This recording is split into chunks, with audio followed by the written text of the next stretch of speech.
Assalamualaikum warahmatullahi wabarakatuh. Perkenalkan, nama saya Fadil Derajat dengan NIM 20111111011 dari kelas 1A KGE, dan saya akan menjelaskan soal-soal tentang konsep tegangan efektif. Untuk soal pertama, kita mempunyai gambar seperti berikut. Gambar ini merupakan struktur tanah yang di titik A itu merupakan dasar merupakan permukaan dari tanah yang biasa kita pijak. Kalau kita menggali ke dalam, struktur tanah ini mempunyai tanah yang berbeda-beda gitu.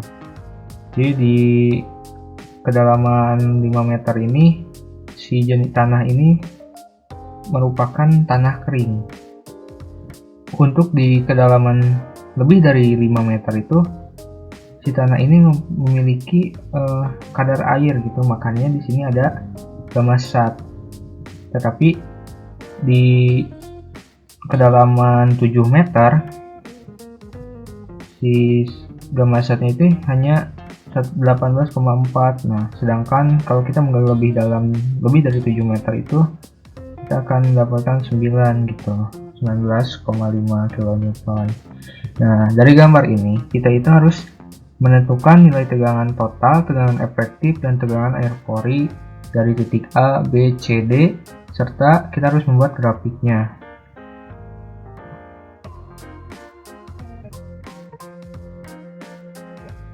Kita mulai saja. Yang pertama kita mencari di titik A. Untuk di titik A itu kan merupakan permukaan gitu.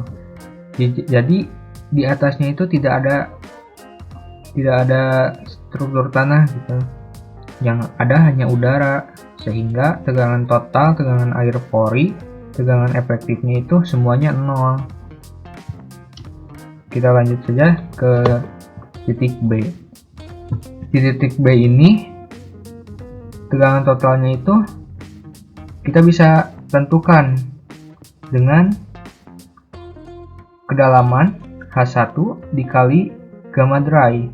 Gamma dry ini maksudnya di struktur tanah ini kering gitu, sehingga kita dapatkan 5 kali 16,4 dan mendapatkan 82 kN per meter kubik per meter persegi. Untuk tegangan air pori ini 0. Kenapa 0? Karena dry, karena tanah ini tidak memiliki air sama sekali, hanya kering. Untuk di tegangan efektif, kita tinggal kurangkan saja tegangan total dengan tegangan air pori, sehingga kita dapatkan 82 kN per meter persegi. Untuk di titik C, tegangan totalnya itu tegangan total dari B ditambah H2 ini, kedalamannya ini di sini, dikali gamasat. Kenapa gamasat? Karena si jenis tanahnya ini berbeda. Di kedalaman lebih dari 5 meter ini sudah memiliki kadar air, sehingga kita dapatkan 82 tambah 2 kali 18,4, kita dapatkan 118,8 kN per meter persegi. Untuk di tegangan air porinya kita bisa temukan nih. Kenapa? Karena si tanah ini memiliki kandungan airnya. Kita tentukan dengan H2 dikali gamma water. Gamma water kita ketahui bahwa 9,81 kN per meter kubik. Didapatkanlah 19,62. Untuk tegangan efektif di titik C, kita langsung tegangan total dikurangi tegangan air pori, sehingga kita dapatkan 99,81 kN per meter persegi. Selanjutnya di titik D, ini paling bawah ya, paling dalam, tegangan totalnya itu tegangan total di titik C ditambah H3, H3-nya ini yang 11 dikali gamma sat yang kedua ini, hingga didapatkan 333,3 kN per meter persegi. Untuk tegangan air porinya, karena ini tanahnya kan jenisnya sama, di kedalaman lebih dari 2 meter itu dari 2 meter ke 11, jadi kita tambahkan 11 tambah 2 itu 13 dikali gamma water, sehingga kita dapatkan 127,53. Untuk tegangan efektifnya, tegangan total dikurangi tegangan air pori, kita dapatkan 205,77 kN per meter persegi. Nah, selanjutnya setelah kita menentukan tegangan total, tegangan air pori, tegangan efektif, kita membuat grafik. Grafiknya seperti ini. Jadi terlihat gitu bahwa tegangan total itu jika semakin dalam itu memiliki tegangan total yang sangat besar. Sama halnya juga dengan air pori, dari tanah yang semakin dalam itu memiliki kadar air yang semakin banyak. Tegangan efektifnya juga sama, yang awalnya dari 82 terus ke dalam lagi jadi 99,81 dan terakhir paling bawah 205,77. Selanjutnya kita masuk ke nomor 2. Di nomor 2 ini sama seperti yang tadi, kita harus menentukan tegangan total, tegangan efektif, tegangan air pori di titik A, B, C, serta kita harus membuat grafiknya. Tapi di sini kita tidak mengetahui gamma dry dan gamma satnya. Jadi kita harus mencari dulu gamma dry dan gamma sat.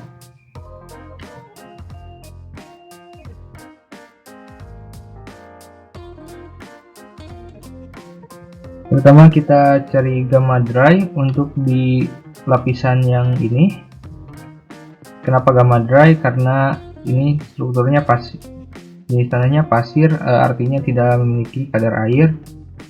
Dengan rumus GS dikali gamma water dibagi 1 kurangi E. Untuk GS kita sudah mengetahuinya bahwa GS itu diketahui 2,67 dan dikali gamma waternya 9,81 dibagi 1 tambah 0,60 dan hasilnya adalah 16,37 kN per meter kubik. Selanjutnya kita cari gamma sat. Kenapa? Untuk di lapisan tanah yang di bawahnya, di sini itu jenisnya lempung, jadi ini tuh memiliki kadar air, jadi kita mencari gamma sat dengan rumus E ditambah GS dibagi 1 tambah C dikali gamma water. Selanjutnya kita substitusikan yang kita ketahui bahwa E itu 0,85 yang ini, terus ditambah 2,77 yang ini dibagi 1 tambah 0,85 dikali gamma water, hasilnya adalah 19,19 kN per meter kubik. Nah, setelah kita mengetahui itu semua, kita bisa mencari di titik A itu, ya tadi kembali lagi ke yang tadi bahwa di titik A ini itu udara di atasnya, tidak ada struktur tanah, sehingga kita langsung tuliskan saja 0. Untuk di titik B, tegangan totalnya itu dengan rumus H1 dikali gamma dry, hasilnya adalah 130,96 kN per meter kubik. Untuk tegangan air pori itu 0 karena tidak memiliki kadar air. Untuk tegangan efektif, tegangan total dikurangi tegangan air pori dan hasilnya 130,96 kN per meter kubik persegi. Untuk di titik C, tegangan totalnya itu jadi tegangan total B ditambah H2 kali P1 yang ke 1. Jadi yang ini kita substitusikan bahwa tegangan total di B ini kita ketahui 130,96 ditambah 11 kali 19,19 dan hasilnya adalah ini 342,05 kN per meter persegi. Untuk tegangan air porinya H2 dikali gamma water. Kenapa gak H2? Karena ini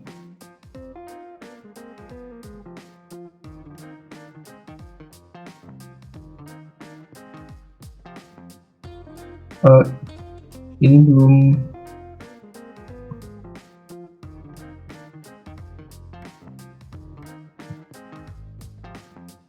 ini pakai yang 11 ya.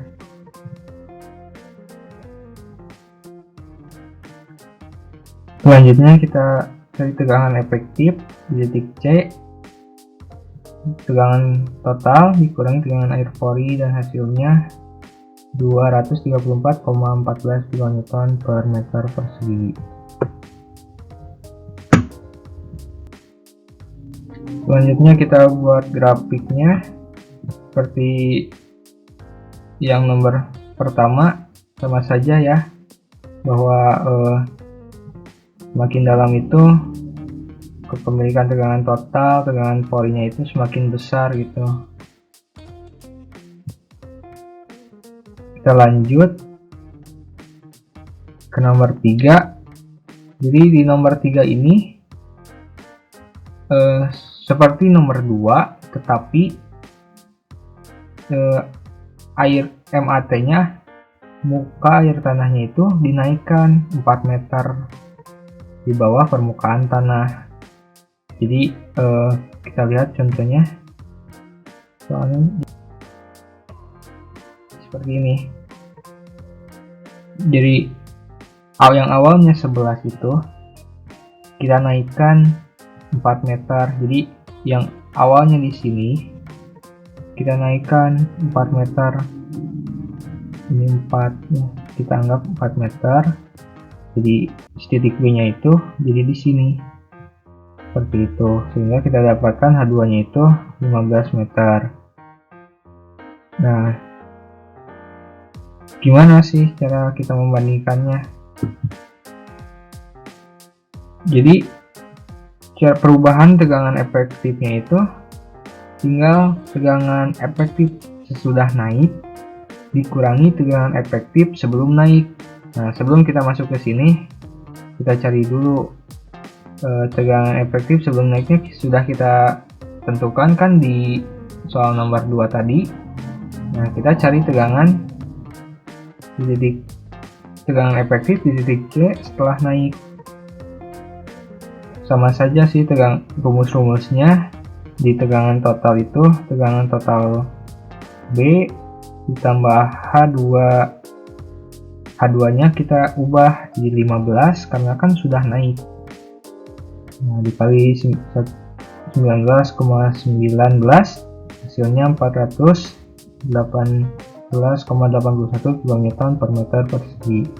Untuk tegangan air porinya sama, H2-nya saja yang kita ubah menjadi 15 karena sudah naik 4 meter. Yang awalnya 11 naik 4 meter menjadi 15 meter. Kita dapatkan tegangan air porinya itu sebesar 147,15. Nah, tegangan efektif yang kita dapatkan dari tegangan total dikurangi tegangan air pori, kita dapatkan sebesar 271,66 kN per meter persegi. Lalu kita kembali ke rumus perubahan tegangan efektif, bahwa tegangan efektif sudah naik dikurangi tegangan efektif sebelum naik. Kita sudah tentukan yang sesudah naik itu sebesar 271,66 dikurangi sebelum naik sebesar 234,14. Kita dapatkan perubahannya itu sebesar 37,52 kN per meter persegi.